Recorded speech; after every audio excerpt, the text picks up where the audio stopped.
Russian president Putin మీద international criminal court arrest warrant release చేసింది. మనందరూ తెలుసు, గత సంవత్సరంలో రష్యా ఉక్రెయిన్ పైన దాడి చేసింది, యుద్ధం ప్రకటించింది. అయితే ఈ యుద్ధంలో పుతిన్ చాలా వార్ క్రైమ్సే చేశారు, అది కూడా ప్రపంచం మొత్తానికి తెలుసు. దాంతోపాటు బాలల హక్కులు కాల రాశారు. చిల్డ్రన్కి కొన్ని రైట్స్ ఉంటాయి.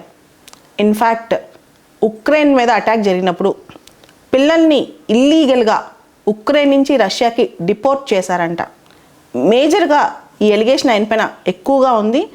ఇంటర్నేషనల్ క్రిమినల్ కోర్ట్ వాళ్ళ దగ్గర సాక్ష్యాలతో సహా ఇదంతా ఉందని చెప్పి పుతిన్ని అరెస్ట్ చేయాలని చెప్పి అరెస్ట్ వారెంట్ కూడా ఇష్యూ చేసింది. ఇక్కడ మనం ఇంటర్నేషనల్ క్రిమినల్ కోర్ట్ గురించి ఫస్ట్ కొంత తెలుసుకుందాం.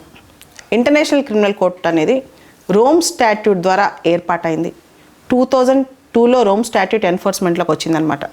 ప్రస్తుతం ఇంటర్నేషనల్ క్రిమినల్ కోర్టులో 123 కంట్రీస్ మెంబర్స్గా ఉన్నాయి.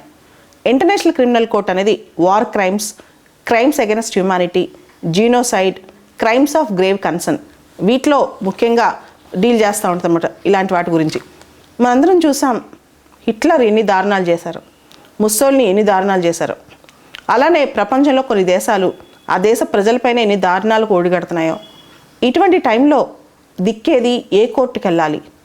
So international court of justice అనేది యుఎన్ ఆధ్వర్యంలో నడుచుద్ది. దానికి ఐసీసీకి సంబంధం లేదనమాట. ఇలా వార్ క్రైమ్కి సంబంధించి ఈ పెద్ద పెద్ద అంటే ఒక తెగని చంపేయటమో లేకపోతే చాలా పెద్ద పెద్ద క్రైమ్స్ చేసినప్పుడు, యుద్ధాల్లో దేశాధ్యక్షులు పెద్ద పెద్ద క్రైమ్స్ చేసినప్పుడు ఎవరి దగ్గరికి వెళ్ళి చెప్పుకోవాలి? ఇదే క్వశ్చన్ అనమాట. సో దానికి ఆన్సర్గా ఇంటర్నేషనల్ క్రిమినల్ కోర్ట్ ఎస్టాబ్లిష్ అయింది. అయితే మనం చూస్తే India, America, China, Russia, Pakistan ఇలాంటి దేశాలు ఐసీసీలో సభ్యత్వం తీసుకోలేదు. ఇండియా ఎందుకు తీసుకోలేదో మనం చూద్దాం. మిగతా ఎన్ని దేశాలు మనకు తెలుసు. ఎవరైనా సరే దేశాధ్యక్షునే డైరెక్ట్గా అరెస్ట్ చేసే శక్తి ఉన్న ఒక జ్యూరిస్డిక్షన్ ఉన్న ఒక కోర్టు ఉంటే ఎవరు దానిలో మెంబర్షిప్ అవ్వడానికి ఇష్టపడరు అనమాట. అయితే ఇండియా ఎందుకు చేయలేదంటే, ఒకటి, ఇండియా అంటది ఐసీసీ అనేది ఇండిపెండెంట్ బాడీ అయినా యుఎన్ యొక్క security council, UN security council directions ద్వారానే పనిచేస్తూ ఉంటుంది. పవర్ఫుల్ కంట్రీస్ ఇంకా పెత్తనం చేస్తూనే ఉంటాయి, కాబట్టి మాకు నచ్చలేదని. సో రోమ్ స్టాట్యూట్లో న్యూక్లియర్ వెపన్స్, టెర్రరిజం మీద ఇంక్లూడ్ చేయాలని ఇండియా చెప్పింది. వాళ్ళు వినలేదన్నమాట. తర్వాత హెడ్ ఆఫ్ ద స్టేట్ని అరెస్ట్ చేసే పవర్స్ కూడా ఇంటర్నేషనల్ క్రిమినల్ కోర్టుకు ఉన్నాయి. ఒక్కోసారి ఆ పవర్ దుర్వినియోగం అవ్వచ్చని India argument. So India join అవ్వలేదు. ఏ కంట్రీ ఆర్గ్యుమెంట్ ఆ కంట్రీకి ఉన్నాయి. కానీ చాలా దేశాలు ఎందుకు తెలుసా ఐసీసీలో మెంబర్షిప్ తీసుకోలేదు? ప్రతి దేశంలో ముఖ్యంగా చైనా, అమెరికా, ఇండియా ఇలా చాలా దేశాల్లో చాలా రకరకాల క్రైమ్ జరుగుతుంటాయి. ఫైనల్గా ఒక భయం ఉంటుంది, దేశాధ్యక్షుని అరెస్ట్ వారెంట్ వస్తే ఏం చేయాలి అని చెప్పి. అందుకే రష్యా కూడా ఐసీసీలో మెంబర్ కాదనమాట. అయితే ఇప్పుడు ఐసీసీలో 123 కంట్రీస్ ఉన్నాయి. రీసెంట్గా బురుండి, మలేషియా, ఫిలిప్పైన్స్ క్విట్ అయ్యాయన్నమాట ఐసీసీ నుంచి. ఐసీసీ మీద ఇంటర్నేషనల్ క్రిమినల్ కోర్ట్ మీద ఒక ఎలిగేషన్ ఉంది. పవర్ఫుల్ కంట్రీస్ వీక్ స్టేట్స్ మీద ఐసీసీని ఒక వెపన్లా వాడుతున్నాయని చెప్పి. ఇన్ఫ్యాక్ట్ ఇంటర్నేషనల్ క్రిమినల్ కోర్ట్ అనేది హేగ్లో ఉంటుంది. దానికి సపరేట్గా ఫండింగ్ కానీ, పోలీస్ ఫోర్స్ కానీ, ఎన్ఫోర్స్మెంట్ ఏజెన్సీస్ కానీ ఏమీ లేవు. ఇప్పుడు ఐసీసీ డైరెక్ట్గా ఎవరిని అరెస్ట్ చేయలేదు. ఐసీసీ ఏ స్టేట్స్ అయితే మెంబర్స్గా ఉన్నారో వాళ్ళు ఆ స్టేట్స్ అందరికీ ఒక నోటీస్ ఇచ్చిందనమాట. ఈ పలానా వ్యక్తి పైన అరెస్ట్ వారెంట్ ఉంది, మీ జ్యూరిస్డిక్షన్లో దొరికితే అరెస్ట్ చేసేసేయండి, మా దగ్గర ప్రాసిక్యూట్ చేస్తామని చెప్పి. కానీ పుతిన్ని అరెస్ట్ చేసేంత ధైర్యం ఎవరికి ఉంటుంది? ఏ దేశ అధ్యక్షుడికి ఉంటుందో ఒకసారి ఆలోచించాలి. ఏ దేశంలో ఉన్న పోలీసులకు ఉంటుందో. అయితే ఇక్కడ లాస్ట్ ఇయర్ February 24, 2022 ఈరోజు రష్యా ఉక్రెయిన్ పైన దాడి స్టార్ట్ చేసింది. ఈ దాడి అనేది చాలా అవుట్రేజెస్గా స్టార్ట్ చేసింది, అది మన అందరికీ తెలుసు. అయితే ఈ దాడి జరిగిన తర్వాత పిల్లలు, బాలల హక్కులు, వార్ క్రైమ్స్ విపరీతంగా జరిగాయి. ముఖ్యంగా పిల్లల్ని ఇల్లీగల్గా ఉక్రెయిన్ నుంచి రష్యాకి ఎత్తుకెళ్ళిపోయారు చాలామంది చిన్నపిల్లల్ని. వాళ్ళ బాధ వర్ణాతీతం అనమాట. ఈ అరెస్ట్ వారెంట్ వల్ల, ఎందుకంటే రష్యా మెంబర్ కాదు ఐసీసీలో కాబట్టి పుతిన్ ఇమీడియట్గా అరెస్ట్ అవ్వడం, దీనివల్ల పెద్ద ప్రయోజనం కూడా ఉండదు. కాకపోతే ప్రపంచ దేశాలకి ఇది ఒకటి తెలుస్తుంది అనమాట.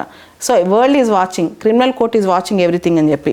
సో ఐసీసీకి ఇమీడియట్గా అరెస్ట్ చేసే పవర్స్ లేకపోయినా పుతిన్ ఇప్పుడు కొన్ని దేశాలకు వెళ్ళాలంటే కొంత భయపడవచ్చు. ఎందుకంటే ఆ దేశంలో అతనికి అరెస్ట్ వారెంట్ ఇంప్లిమెంట్ చేసే ఆస్కారం ఉంది, అవకాశం ఉంది కూడా అనమాట.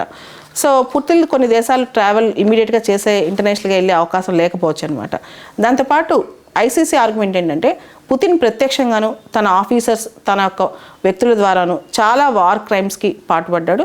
దాంతోపాటు పుతిన్తో పాటు ఇంకొక వ్యక్తి రష్యన్ కమిషనర్ ఒక ఆవిడ child rights commissioner Maria Lvova Belova అని చెప్పి తనపైన కూడా international criminal court arrest warrant ఇచ్చింది.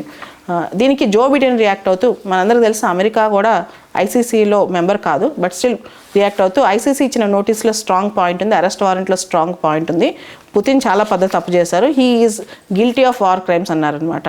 దాంతోపాటు ICC prosecutor international criminal court వాళ్ళకి ప్రాసిక్యూటర్ పిల్లల్ని ఎప్పుడు వార్లో ఒక బూటీగా వాడుకోకూడదు, స్పాయిల్స్ ఆఫ్ వార్గా వాడుకోకూడదు, పిల్లల్ని అలా డిపోర్ట్ చేయడం చాలా తప్పని ఐసీసీ అరెస్ట్ వారెంట్ ఇచ్చిన వెంటనే ఇది ఒక మీనింగ్లెస్ బేస్లెస్ వారెంట్, దీని చిత్తు కాగితం అని చెప్పి రష్యా పేర్కొంది. రష్యా ఇమీడియట్గా రియాక్ట్ కూడా అయిందనమాట. ఓవరాల్గా చెప్పాలి అంటే రష్యా చేసిన యుద్ధంలో అమాయకులు, పిల్లలు, తర్వాత ముసలి వాళ్ళు, కామన్ పీపుల్ బలైపోయారు. యుద్ధం సంవత్సరం అయిపోయింది స్టార్ట్ అయ్యి, దీనికి అంతం కూడా కనిపించట్లేదు. ఇటువంటి పరిస్థితిలో ఈ అరెస్ట్ వారెంట్ పుతిన్ ఇమీడియట్గా ఏం చేయలేకపోవచ్చు, కానీ world what goes around comes around and what comes around goes around అనమాట. సో ఖచ్చితంగా world is a full circle. Putin has to learn a lesson on this.